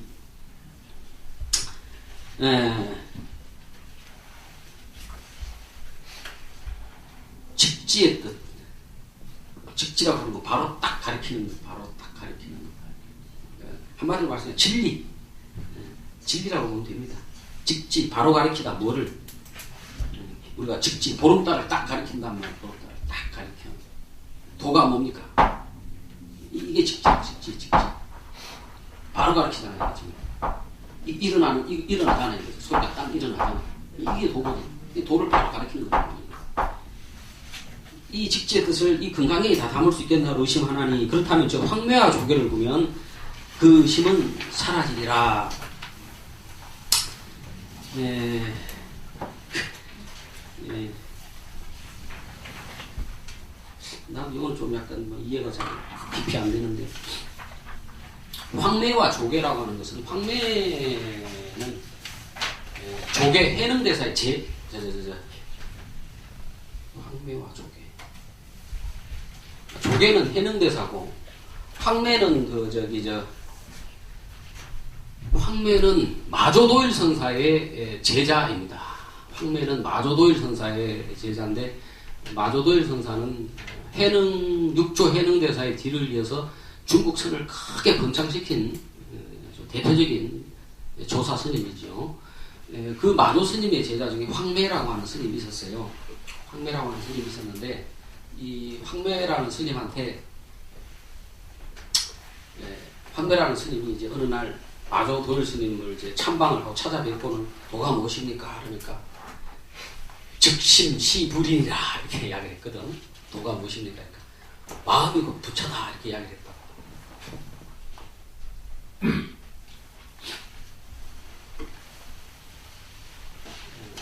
그래가지고 이제 마음이 부처다 이 말을 가지고 황매대사가 황매현이라고 하는 자기 이제 절이 있는 데로 돌아가서 씻는 돌을 닦아요. 즉심시불이라. 이 마음이 곧 부처다 이 말이에요. 마음이 곧 진리다 이 말이에요. 뭔 말인지 알죠? 마음이 곧 진리다. 모든 것이 일체 들고 일어나는 이 자리 이것이 곧 부처다 이 말이야.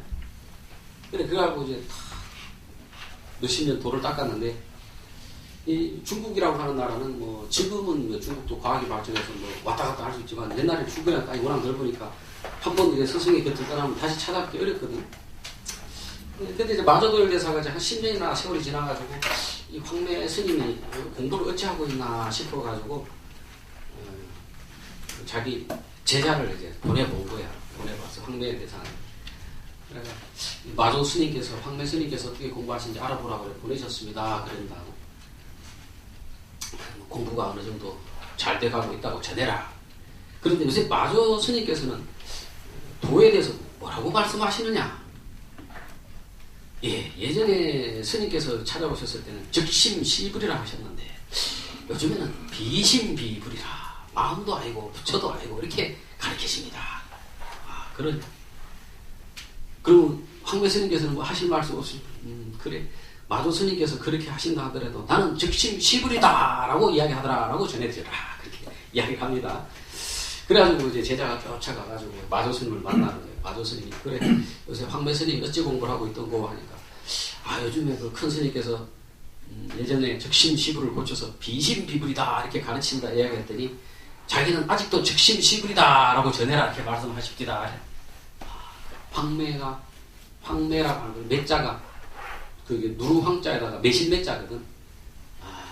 매실이 이제 제대로 익었구나 이렇게 이야기를 하는 그런 고사가 있습니다. 이게 이제 황매대사에 걸친 고사인데 나는 황매하고 황매대사하고 마조도일 스님의 이야기인 줄 알았더니 조개대사 하고 이야기네. 그 뜻은 뭐냐 그러면은 즉심시불이다. 일체 들고 일어나는 이 자리가 부처 그 말 맞죠? 근데 이제 비심비불이다 그러면은 마음도 아니고 부처도 아니다 이 말이야.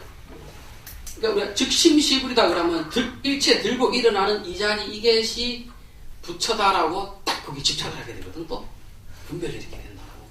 그래서 그거를 깨트리기 위해서 뒤에 마조대사가 마음도 아니고 부처도 아니고. 왜냐하면 그 자리라고 하는 것은 고정된 자리가 아니잖아. 거기서 일체가 일어났다 드러났다 하는 그 자리인데 그 자리는 그 텅 빈 그 자리는 사실 실체가 없는 거야. 근데 이제 우리가 말을 하다 보니까 그 자리가 있어서 그 자리에서 일체가 들고 일어난다 이렇게 이야기를 하는 건데 이제 그거는 정말로 한번 나중에 그 자리에 진짜 계합이 제대로 한번 돼봐야 그 도리를 터득할 수 있습니다. 아직까지 그 도리가 터득 안 된 사람은 그냥 이 일체 자리에서 일체 들고 난다 생각을 해. 그러면서 계속 가다 보면은 그래서 일체 모든 것 들고 나는 이 현상이라고 하는 들고 나는 그 자리하고 똑같은 거다 이렇게 생각하다 보면 나중에 딱 거기 제대로 계합이 되면서 비신비불이 무슨 뜻인 건 알게 되거든. 근데 어쨌든 간에 그럼에도 불구하고 이 황매대사께서는 비신비불이라 어차피 그 필요 없다. 나는 오로지 적심시불이다. 그 말은 적심시불이든 비신비불이든 결국은 뭐예요? 말일 뿐이야, 말. 말일 뿐이라고, 말. 응? 그 자리는 결국 말일 뿐이라고.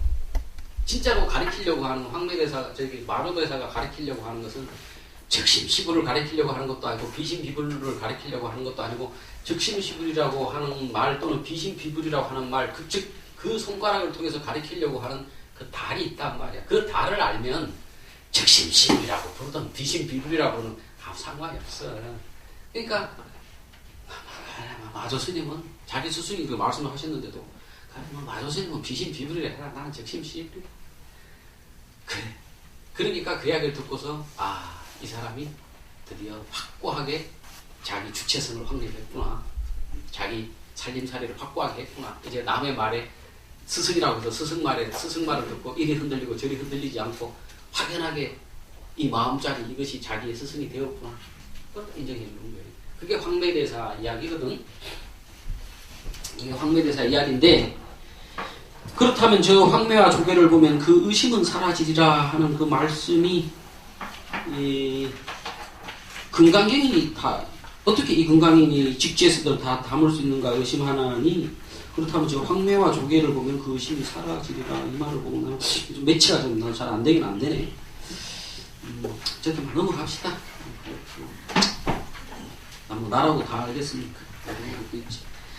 우리들이 천년 후에 태어나 접하기 어려운 이 금강경 오가를 손에 들고, 천년 후라고 하는 것은 이제 요 하모 특통 스님이 그러니까 금강경 오가이라고 하는 책이 나오고 난 후에 천년 후에 아마 이 책을 얻었던 거예요. 그러니까 이게 하모 특통 스님이 1300년, 400년 이쪽 사람이거든. 그러니까 금강경 오가이가 나온 게 아마 한 500년 아니죠, 300년, 400년 이건 뭐 아닌데. 금강경이 그때 쭉 나왔는데, 금강경이 한 300년, 400년 쭉 나온 건데, 어쨌든 간에 금강경 오가이가 나온 지 1000년이 지난 후에 이 책을 직접 손에 들고 눈으로 직접 볼 수 있게 되었으니 다행스럽기가 이를 데 없느니라. 설명할 필요 없고, 이로써 다시 밑에 서문, 이로써 불자가 남긴 덕을 드날릴 수 있고 나라에는 큰 복을 길이길이 누리리라. 오가이로 정안을 활짝 넓은 불도를 자유자재로 활용하여 중생제도에 걸림이 없으리니, 아까 한마디로 말해서 저기 무해변, 금강경을 통해서 관자재와 무해변을 성취하게 되면은 중생제도에 걸림이 없게 된다 이 말이죠. 서문, 허나 이 오가이를 누가 편제했길래 그 작자 이름을 밝히지 않았는가. 금강경 오가이, 그러니까 금강경 책을 딱 놓고 이제 이 5 큰 스님들의 해설서를 모아붙여서 금강경 오가이를 만들었는데, 그거를 누가 만든지는 알 수가 없어요. 금강경 오가이가 만들어진 것이, 근데 우리가 첫 시간에 이야기했지만 송나라 때로 알고 있거든. 송나라는 우리나라 고려 초기입니다. 고려 초기. 한 1000년쯤 됐을 때. 서기 한 1000년쯤 됐을 때. 누가 만들었는지는 지금도 알려져 있지는 않아요.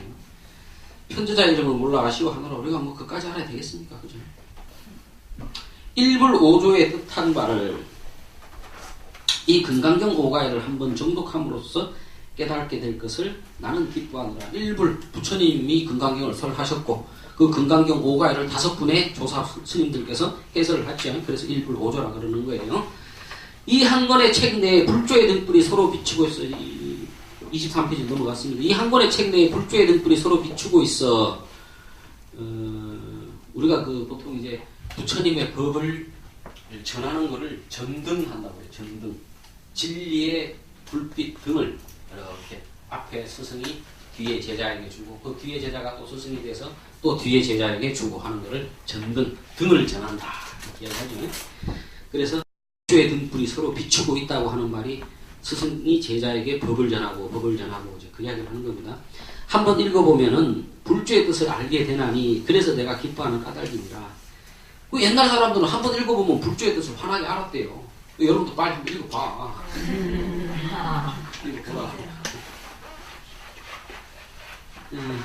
비록 현악기를 잘 타는 신묘한 재능을 가졌다 쳐도 그 묘음을 감상할 만한 재능인을 만나지 못해 장엄한 산을 연상케 하는 소리를 잘못 듣고 광대한 바다로 생각하는 이가 많아 안타까워함이라.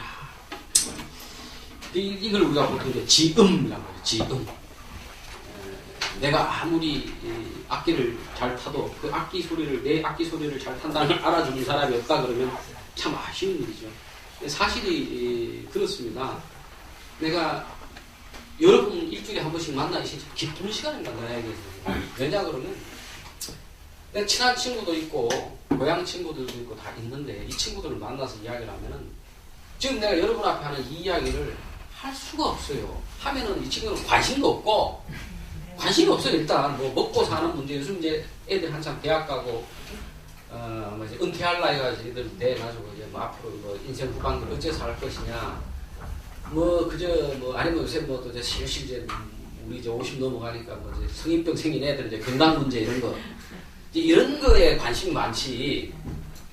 자식 애들 이제 대학교 뭐 나와 취직하는 문제나 은퇴 후에 뭘 할 거냐 이런 데 관심이 많지. 도 이런 이야기하면 관심이 없어요. 어쩌다 나한테 연락 오는 우리 고등학교 동생들이 있어요. 불교에 관심이 생겨가지고 준분이 불교학 공부해서 박사까지 받았다면서 야 그거 뭐 전에 포교사역을 고시 안 보려고 하는데 뭐 책 좋은 거 있으면 좀 소개해 좀 해주라 그러거든. 그리고 이제 그 친구들도 이제 나이가 들고 그러니까 인생살이를 살아보니까 이제 인생 탁 연금 없다는 거 이제 알거든. 이제 먹고는 살만한데 뭔가 마음이 하고 뭐 텅 빈 것 같은 거라 이렇게 살아도 되나 싶고 그러니까 젊었을 때는 뭔가 대단한 사람도 될까 싶었는데 뭐 대단한 사람 못했지만 어쨌든 먹고는 살만하게 살았는데 뭔가 이게 허전한가 봐. 그러면 이제 간혹 물으러 오는 친구들이 있어요. 물으러 오는 친구가 있지만 그건 친구라 속세의 친구이기 때문에 이런 이야기 말하기가 참 난감하다고. 근데 여러분하고 나하고는 어쨌든 내가 뭐 여러분 앞에서 내가 떠들어야 되는 입장이니까 내가 떠들고 또 여러분은 일단 자세 자체가 저분이 이제 법사로 오셨으니까 법사님 말씀 한번 들어보자 이런 자세로 오기 때문에 내가 이런 이야기를 하면은 뭐 듣기 좀 꽃가운 이야기가 있어도 여러분은 제가 들어주시잖아. 그러면 나는 또 내 이 관악에 내가 스스로 흔히 배워서 아는 이야기 모르는 이야기 하다 보면 나도 모르게 내 머릿속에 헷갈렸던 것들도 착 또 정리가 되기도 하고 내 속에 내 나름대로 느꼈던 바가 더 확고해지기도 하고 하면서 서로 배우면서 그 도반이 중요한 겁니다. 서로 배우면서 이런 이야기를 할 수가 있는데 친구들이나 부모나 그나마 나는 집사람이 불신이 깊은 사람이고 내보다 수행이 깊은 사람이라 집사람한테 나는 사실 많이 배우고 집사람하고 뭐 이런 이야기 잘 하진 않는데 그래도 뭐 하면 하고 알아들으니까 서로 딱 이렇게 하면 하고 우리는 뭐 평생 없이 살았어도 그게 맞아서 한평생 살았던 것 같아요.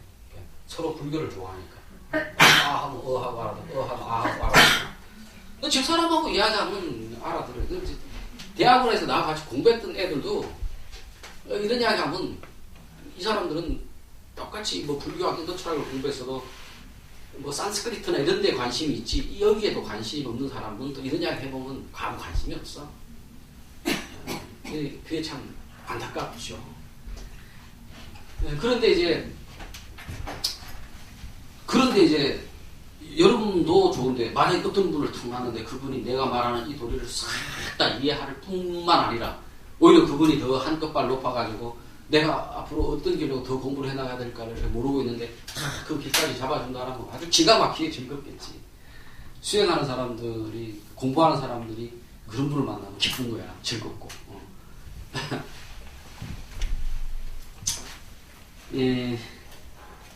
장엄한 산을 연상케 하는 소리를 수행 곡조를 했는데 광대한 바다로 생각하는 이가 많아 안타깝다. 그렇습니다. 뭐 쓸데없는 이야기를 많이 붙여놨네. 크지도 않은 오래된 거문고의 신비한 음률이 그 속에 있습니다. 이 옛날에 특히 한문하시던 스님들은 이렇게 좀 쓸데없이 문장을 아름답게 꾸미는 이런 게 옛날 중국 사람들도 그렇고 그 영향을 받은 우리나라 사람들도 그렇고 좀 물론 이래 아름다운 문장이 좋긴 좋은데 어떨 때는 보다 보면은 참 쓸데없이 참 미사일을 많이 붙였다는 생각이 들어요. 크지도 않은 오래된 거문구에 신비한 음률이 그 속에 있습니다. 비록 묘한 음이 내재되어 있다 해도 훌륭한 연주력이 없으면 마침내 바라던 좋은 음률이 나오지 않는다. 비록 재질이 뛰어나 연주를 잘하게 되어도 듣고 감상한 사람은 좀 난해해야 할 수도 있나니 청자가 연주곡을 잘못 알아듣고 그 우렁찬 기운의 곡절을 광대한 바다같이 받아들이는 이가 많음이라. 그와 마찬가지로 이 오가에 뛰어난 문장 속에 묘한 이치가 들어있나니 신비한 도리가 있다 해도 지혜가 뛰어난 사람이 아니면 누가 붓을 들고 사실에 입각해 그 뜻을 펼쳐내겠는가. 무슨 말인지 뭐 어렵지 않죠. 사실에 의해 뜻을 나타내는 들 독자들은 어려워할 것이다. 그래서 얕은 것을 깊은 것으로 깊은 것을 얕은 것으로 여기는 이가 많게 되어 정말 한탄스러워하지 않을 수가 없나니라. 참 이거는 여러분 이제 공부를 해보면 그렇습니다. 이게 옛날에는 내가 충분히 이해했다라고 생각했는데 나중에 세월이 지나 다시 딱 보면 야, 이 대목이 정말로 중요한 대목이구나 이렇게 느낄 때가 있어요. 그게 이제 내 안목이 변화합니다. 안목이 공부를 하다 보면 내 안목이 착 변해가지고 내가 바라보는 이 눈이 내가 수준이 달라져가지고 예전에는 이게 별로 중요한 것도 아니라 턱 넘어갔더니 그게 진짜로 중요한 것인 줄을 알게 돼요. 공부를 꾸준히 하다 보면은 그런 안목을 갖추게 되죠. 그래서 그런 사람들끼리 만나서 이렇게 이야기하면 좋은데 나름대로 참 금강경 공부를 열심히 함에도 불구하고 참 이 소리를 못 알아듣는 사람들이 참 있어요. 예를 들어서 금강경에 보면 아상인상, 중생상, 수자상을 약, 난생, 약, 습생, 약화생, 약유생 뭐 이거 일체 중생들을 다 제도해라 이런 말이 있습니다. 그죠? 내가 젊었을 때 공부하던 중에 어떤 성센터를 명상센터를 갔는데 그 명상센터에서 가르치기 어떻게 가르치느냐 이 금강경이 가르치는 약난생, 약화생, 약수상 이 중생들이 다 내 마음속에 있는 생각이라는 거라. 그 생각을 있으니까 그 생각을 싹 다 지워내버리라는 거야. 중생 제도하라는 것은 그런 뜻이 되는 거야. 그래가지고 그 양반이 어떻게 가르치시냐라면 내 마음속에 생각이 있으면 그 생각들을 내 과거에 어렸을 때부터 기억까지 지금까지의 기억을 다 대사해서 노트에다 쓰래. 기억나는 일들을. 그 네 기억 속에 있는 그 모든 기억들이 다 그거라는 게 육도 중생이라는 거야. 내 마음속에 육도 중생이 돼. 잘 썼어. 근데 썼더니 그거를 하나의 영상처럼 띄워 올려서 그거를 불태워버리고 없애버리라고 이야기를 하시더라. 그냥 그걸 이제 마음 지우기 이렇게 말씀하시더라. 그럼 그거를 한참 했어요. 했더니 정말로 효과가 있어 그것도. 효과가 있더라고. 내 마음속에 집착 같은 데서 좀 풀어져 나고 또 계속 집중을 해서 그런 내 생각을 지우다 보니까 선정도 깊어져요. 나중에 근데 그 보니까 그 선생님 가르치던 거하고 비슷한 게 또 제 마음 수련이라는 단체가 있더라고. 네. 마음 수련의 단체가 또 그것도 그런 식으로 공부를 가르치더라고. 내 마음속에 있는 거를 다 하나의 사진처럼 이렇게 마음속에 떠올려서 그거를 마음속에서 지우면은 마음속에서 어차피 마음속에 있는 것이니까 마음속에서 지워버리면 그 집착에서 내가 풀어져 난다는 거야. 그런 식으로 금강경을 해설을 하시더라. 그러나 사실 금강경의 본질적인 것은 내가 아까 이야기했다시피 분별을 없애라는 게 아니고 분별이 이 모든 것이 원래 한 자리에서 나온 거기 때문에 이게 둘이 아닌 거야. 그 자리하고. 그러니까 그렇게 딱 생각을 하면 이 분별이 있건 없건 여기에 매이지가 않게 되는 거거든. 그러면 그거를 억지로 없애버리려 하면은 분별과 분별 아닌 것이 둘로 딱 나눠져 버리지. 그럼 오히려 그게 더 분별이 강화가 되는 거예요. 어떤 면에서는. 그냥 분별을 분별로서 그대로 받아들이고, 그러니까 분별을 분별로서 받아들이는 게 아니라 분별이 이것이 곧 부처님이 현현하신 거다 이렇게 딱 해버리면 바로 그냥 분별에서부터 자유화지거든. 그래서 똑같은 금강경의 내용이라 하더라도 이 받아들이는 사람에 따라서 이해가 다르고 또 그 이해가 다름에 따라서 공부길이 아주 천차로 바뀌어요. 그런데 지금 와 생각을 해보면 그때 그 법이 결코 나쁜 것은 아니지만 바르지는 않았다. 금강경의 원 뜻에 벗어났다라는 걸 내가 지금 와서 좀 이해가 돼요. 그게. 그래서 아마 얕은 것을 깊은 것으로, 깊은 것을 얕은 것으로 여기는 이가 많게 되어 정말 한탄스러워하지 않을 수 없느니라 하는 이 하모득통 스님의 말씀에 이해가 되는 바가 있어요. 또한 경문의 본문과 주소에 걸쳐서 잘못된 것을 맞는 걸로 본다거나 우유가 성각 밖에서 나지 않는다고 여기는 이가 꽤나 많나니, 부처님이 열반하신 지 오래되어 그동안 여러 손을 거쳐오면서 어찌 그렇게 안 될 수가 있겠는가. 한마디로 우유가 성각 밖에서 나지 않는다, 이 말은 내가 뭔 말인지 잘 모르겠네. 그런데 어쨌든 간에 우리가 이제 경전에 주석을 붙이다가 보면은 뭐 글자도 잘못해서 어떻게 틀려서 옮겨 적는 수도 있고, 그러다 보면은 사람들이 이제 오해를 하는 경우가 있단 말이지. 맞고 틀림이 뒤섞여 물과 우유를 구분하기 어렵게 되었으니 그런 것은 아마도 옮겨 적을 때 착오에 기인되었으리라. 사실 그렇습니다. 이 어떻게 보면 우리가 경전을 이렇게 보다 보면 글자 하나가 딱 달라지면 그 글자가 하나 다른 거에 의해서 전혀 다른 뜻이 되는 경우가 있습니다. 저는 이제 대학을 다닐 때 산스크리트, 석박사를 산스크리트 공부를 해가지고 산스크리트를 해석을 하면서 이렇게 어떻게 번역을 해볼 때가 있는데, 산스크리트라고 하는 게 참 우리 현대어하고는 다르게 저렇게 해석이 될 수도 있고 저렇게 해석이 될 수도 있고 그런 유동성이 상당히 많아요. 그래서 글자 하나 해석을 약간 다르게 보면 이 문장이 완전히 다른 걸로 바뀌어서 정말 잘못한 오해가 되는 수가 있어요. 참 그렇게 되면은 글자 하나 잘못 쓴 것 때문에 영 그 사람은 그런 길로 갈 수가 있거든. 참 그래서 공부하는 학자들이나 이런 사람들이 그 글자 하나 할 때 참 신경을 써야 돼. 그래서 우리가 이렇게 오가해 같이 이렇게 그 해설을 쓴 분들의 글을 읽을 필요가 있는 거예요. 성인의 말씀을 후세에 전하면 문자만을 사용할 수 없고 그렇다고 뜻만을 전할 수도 없나니 글과 뜻이 서로 도와야, 즉 교와 선이 같이 가야 되는 거예요. 교와 선이 같이 가야 되는 거예요. 우리가 뭐 사실 그 뜻만 정확하게 탁 캐치를 하면은 사실은 교는 큰 문제가 되진 않아요. 되진 않는데, 어쨌든 그 선이 우리가 드러날 때는 교로서 드러나기 때문에 선의 뜻이 드러날 때 교로서 뜻이 드러나고, 그 교가 만약에 그 선을 드러내는 교가, 선은 어떻게 잘못 오해할 수가 없어요. 선에 이미 그거를 탁 한번 감을 느낀 사람, 그 감은 이 자리 이거는 누구나 똑같은 거기 때문에 이거는 서로 말 안 해도 서로 딱 통해. 그런데 그 자리를 교로서 설명을 할 때 이게 이제 사람마다 그거를 똑같은 자리지만 그걸 설명하는 글은 다 다르거든.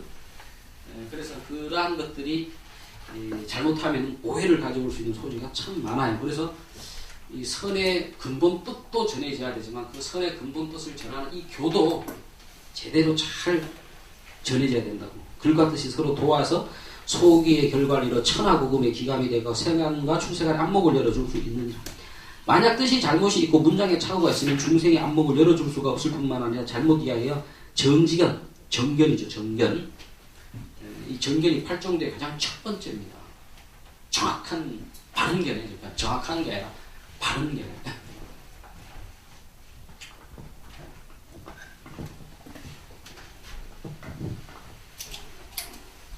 정견은 팔정도의 특징인데, 정견이면서 이것은 팔정도라고 하고 팔중도라고 합니다. 사실 정확하게.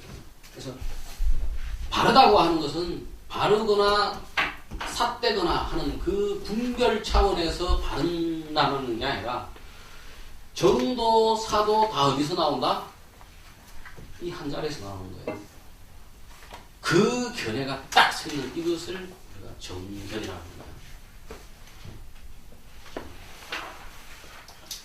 바르고 그르고 하는 분별상의 바른 견해, 정견이 아니라 바른 견해든 삿된 견해든 그것이 일어나는 그 자리, 그 자리에서 입각해 있는 그 견해, 그게 정견이요, 그것이 중견이요. 그걸 정확하게 이해해야 돼요. 정견이란 곧 중견이다.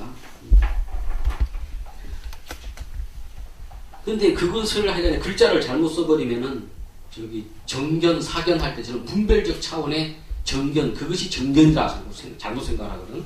예를 들어서 분별이 나쁜 거다라니까 분별을 없애야 된다라니까 분별을 없애려 하거든. 그게 아니란 말이야. 분별도 이 자리에서 나오는 거다. 이렇게 하면은 분별이 있어도 분별에 매이지 않기 때문에 분별이 있거나 없거나 아무 관계가 없어요. 그게 분별에서 진짜로 벗어나는 길이지. 분별이라고 하는 것을 순간적으로 분별을 없앨 수는 없지만 어떻게 분별을 영원히 없앨 수가 있겠어요? 왜냐하면 계속 우리는 분별을 하냐고 살 수가 없어요. 계속 분별하는 거야. 다만 그 분별이라고 하는 것이 그게 부처님 자리에서 나온 거기 때문에 분별이 분별이지만 분별도 부처님 자리에 나온 것을 딱 알고 있으면 그 분별에 매이지 않을 뿐인 거지. 그 분별의 그 뜻에 끌려가지 않으면 되는 거지. 분별을 없앨 필요가 없는 거야.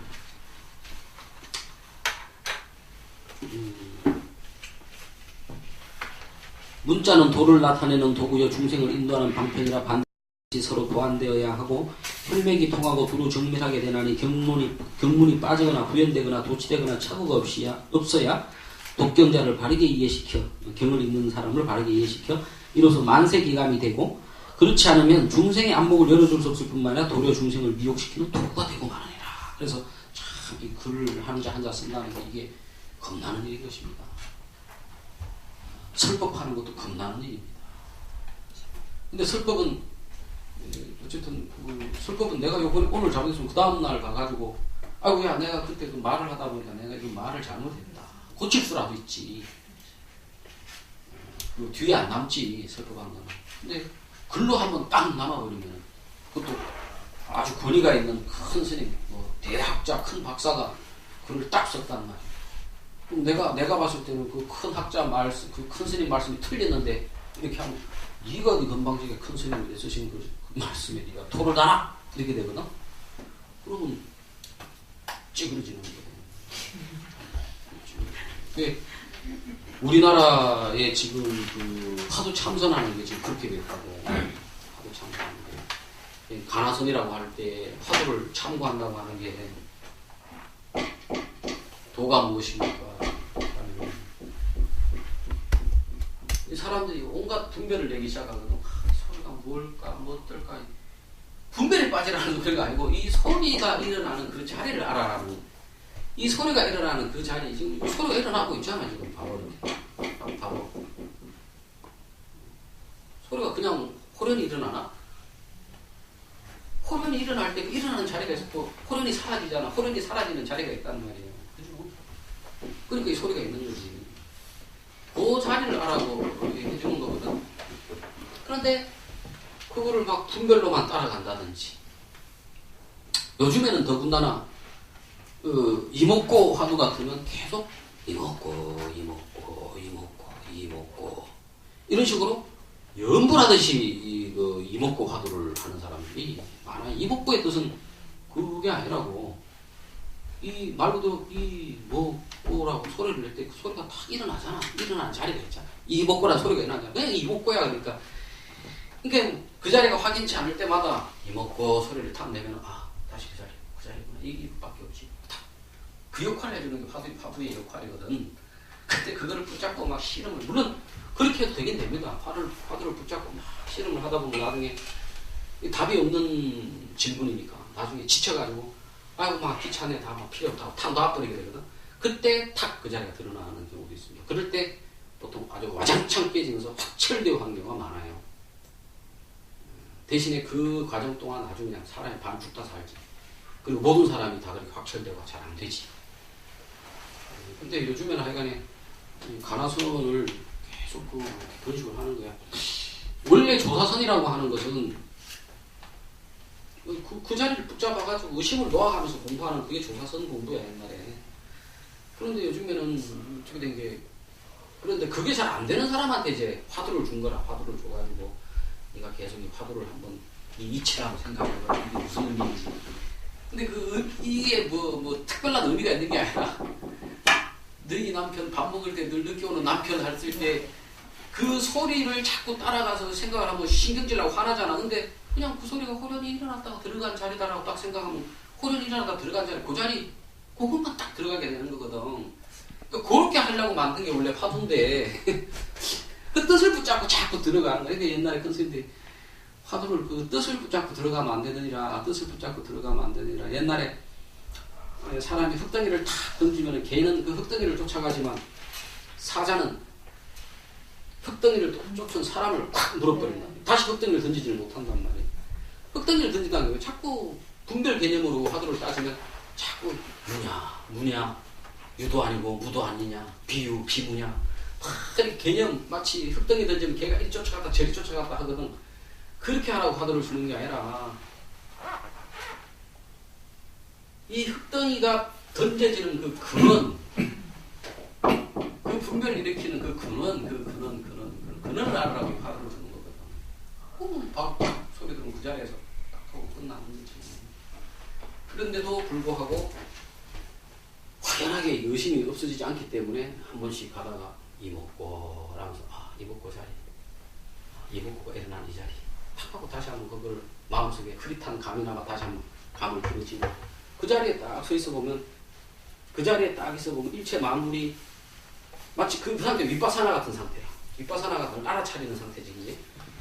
여기서 그 상태 옛날에는 막 이 현상에 끌려다녔는데 그 마음 그 일체 현상이 일어난 이 자리가 있구나를 생각하고 그 자리에 탁 머물면 그 자리가 점점 뚜렷해지면서 그 자리에 내가 삭제했으니까 일체 현상이 그냥 호련히 일어났다가 호련히 사라지고 호련히 일어나 이렇게만 느껴진다고.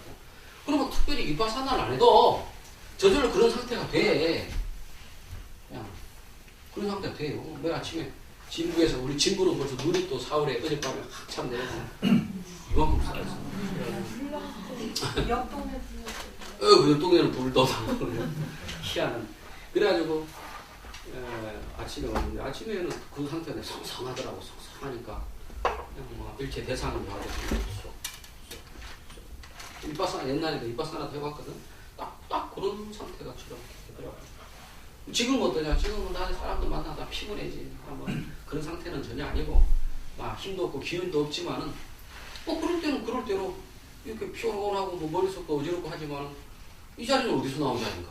어쨌든 결국 그 자리에서 나온 자리란 말이야. 그렇게 생각하고 마음을 턱 안심하고 있다. 그러다가 또 어느 날 이거는 말하자면 약간 구름이 끼인 자리예요. 근데 또 있다 보면 구름이 싹 그치면 해가 번쩍번쩍 할 때는 또 명명백백 하단 말이야. 그러다 또 구름이 싹 끼면 또 그러니까 나중에 구름이 끼어나 구름이 안 끼어나 옛날에는 막 구름이 끼면 아이고 내가 그 명백한 자리를 잃어버렸는데 그 포동이 일어나던 그 자리 잃어버렸네 막 이랬거든. 지금은 그러면 야 구름이 끼는가 봐 뭐 구름이 끼어도 늘 해가 있는데 뭐 그러다가 있다고 그렇게 딱 생각하면 구름이 싹 거치거든. 와 이거 구름이 끼어가지고 안 보이네 안달복달 하면 오히려 더 구름이 근데 그래도 뭐 구름이 때가 되면 없어지긴 없어져. 근데 지 혼자 이제 답답한 거지. 말을 동동 부르면서 그럴 필요가 없어. 그러니까 마음이 좀 턱 모이고 공부하기가 좀 쉽지. 그래서 앉아서 꼭 좌선을 하는 것이 아니라 그 일체 모든 현상에 들고 난 이 자리를 딱 이렇게 감을 딱 잡고 있으면 그 자리에 딱 앉아있으면 옛날에는 현상을 따라 쫓아가는 것이 아니라 그냥 이 둥근 거울이 하나 있고 그 거울에 일체 현상이 일어났다. 비쳤다가 사라졌다. 비쳤다가 사라졌다. 이런 식으로 느껴진다. 그게 꼭 윗바사나인 것 같아. 그래서 아마 부처님이 윗바사나를 그래서 가르쳤던 것 같다. 내가 보니까.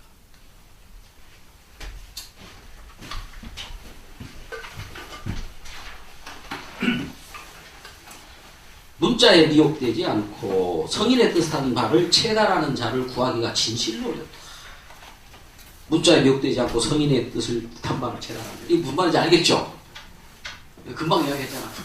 흙덩이를 던지면 흙덩이를 쫓아가는 자가 태반이에요. 그런데 흙덩이를 던진 그 사람을 콱 물어오게 사자라고. 즉, 이 문자의 뜻을 쫓아가는 것은 흙을 쫓아가는 강아지와 똑같은 거예요. 물론 그렇게도 문자의 뜻도 정확하게 이해를 하고 알아야죠. 알아야 되지만 그러나 본질은 문자에 있는 것이 아니고 그 문자가 일어나고 들어가는 그 자리. 그 문자가 그거를 가르치려고 있는 거잖아 원래. 그런데 문자 그 자체에 빠져버리면 안 되지. 문자의 뜻을 정확하게 우리가 이해하려고 하는 것은 문자라고 하는 것이 덧없는 것이고 덧없이 일어났다 사라진다 하는 것을 그걸 문자가 지금 알려주고 있단 말이지. 그러니까 문자의 뜻을 헤아리는 것도 중요하지만 문자가 일어나고 한다는 그 사라지는 그 자리, 그것이 바로 성인의 뜻하고 맞아. 그거를 딱 체달하는 자, 직접적으로 딱 그냥 몸에 갖추는 자를 구하기가 어렵다. 총명한 안목을 갖고 있지 않으면 잘못 그려진 것에 기록되기 쉽구나. 그러니까 총명한 안목이 바로 이제 바른 안목이죠. 바로 저 중견, 정견이란 말이에요. 그걸 갖고 있어야 된다 이 말이에요. 그러면 그 철없는 강아지가 되지 않지. 허나 마음이 청정하고 생각이 정밀하여 나타낸 문장을 정확히 궁구하여 뜻을 바르게 이해하면 글과 뜻의 잘못된 것이 분명히 드러나니 마치 병이 기미가 의술이 의사의 손에서 벗어날 수 있는 것 같은. 그러니까 이미 이 중견이 확립되고 이런 사람들이 딱 보면은 아하 이 양반이 이 자리를 이야기하려고 했는데 후대에 누군가가 잘못해서 그 뜻을 그랬었구나 하면서 탁 그거를 바꿔줄 수가 있는 거야. 안목이 뛰어난 사람이. 비록 지혜로운 분이 아니라도 마음과 생각은 정의롭게 하여 연구한다면은 문의의 잘못을 상세히 밝힐 수 있나니라. 그러니까 또 꼭 그와 같이 자기 그런 그 마음의 이치를 정확하게 이해는 못하고 있다 그러더라도 또 논리적으로 뛰어난 사람이라 그러면 금강경의 지금 내용을 이 사람이 이렇게 해설했는데 금강경만 있는 게 아니라 다른 반야경들도 있잖아. 쫙 연구를 해보니까 이거는 뭔가가 이 사람이 잘못 해석을 하고 잘못 주석을 붙였구나 하고 고쳐줄 수 있는 거예요.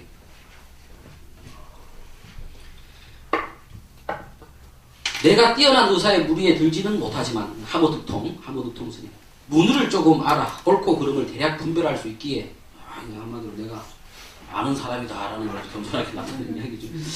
빠지고 덧보태고 도치되고 잘못된 걸 간략히 도출하여 여러 경서를 참조하거나 아니면 뛰어난 법사들에게 지라하여 바로잡았느니라.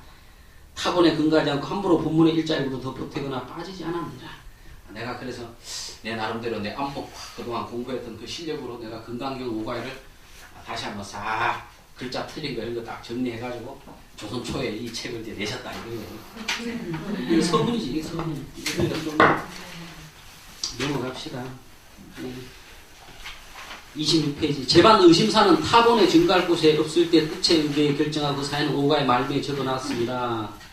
그러니까 뭐, 이 글자는 뭔가 아무래도 이게 아닌 것 같은데, 이제 이렇게 봤을 때 이제 다른 본에 보니까 이 글자가 아니고 저 글자로 되어 있는데 이렇게 증명을 해놨는데 만약에 그런 증명할 만한 다른 책이 없었을 때는 내가 왜 이렇게 이 글자를 이런 식으로 해석을 했는가 하는 거를 오가의 말미에 적어놨는지 모르겠어요. 네, 설이 넘어갑니다. 중요한 거니까. 서문. 경문 중에 복잡 난해한 곳을 만나 어쩌지 못하고 수수방관한 채 시원하게 해결짓지 못하면 어찌 통인달사의 행할 도리겠는가.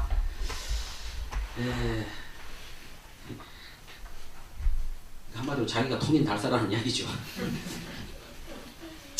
그래서 나의 철학비제를 헤아리지 않고 맺힌 걸 풀고 막힌 걸 뚫으며 바르지 못한 걸 바르게 하고 가지런하지 못한 걸 가지런히 하여 후학들에게 영원히 물려주고자 함이더라. 왕사성의 둥근 달이 망고에 걸쳐 그 빛이 길이 빛날 것을 그 누가 알랴. 이제 선사적인 표현이죠. 왕사성의 둥근 달이 뭡니까? 왕사성의 둥근 달. 그 부처님이죠. 부처님.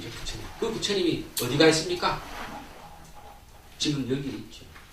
이건 옛날에 천태지휘대사께서 수나라 5세기 수나라 천태지휘대사가 법화경 공부를 쭉 하다가 어느 순간 깨달음이 왔어요. 그리고 하신 말씀이 이런 말씀입니다. 영축산의 이 법화경 설법이 오늘날까지도 계속되고 있구나. 이렇게 말씀을 하십니다. 천태지자대사께서. 지금도 법화경 설법이 계속되고 있어요. 지금도. 우리 눈앞에서. 내 떠드는 목소리로. 여러분이 듣는 이걸로, 여러분이 보는 걸로. 이 소리로 부처님 설법이 계속되고 있는 걸 우리가 바로 지금 증거하고 알 수 있습니다. 이게 왕사성 밝은 날입니다. 제목도 참 좋네요. 신라의 달밤이네요. 왕사성 달밤. 허허, 다른 날 법안을 갖춘 자가 보면 틀림없이 한바탕 크게 웃으리라. 겸손하신 말씀이죠.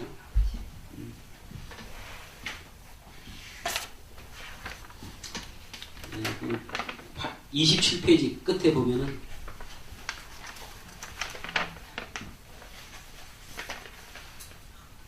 하지만 이런 언설도, 그러니까 지금까지 쭉 앞에 자기 자랑했잖아요. 내가 통인 달사기 때문에 이렇게 내가 책을 고쳤다라고 쭉 이야기를 했잖아요.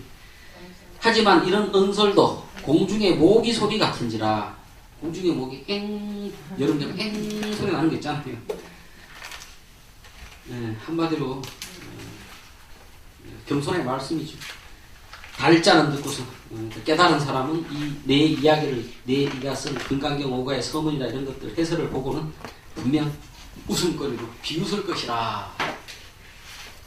왜냐하면 이 진리의 자리가 늘 있는데 뭐하러 쓸데없이 글자는 써가지고 남겼느냐 이렇게 비웃으시겠지만, 그러나 글자로 써서 남기는 것도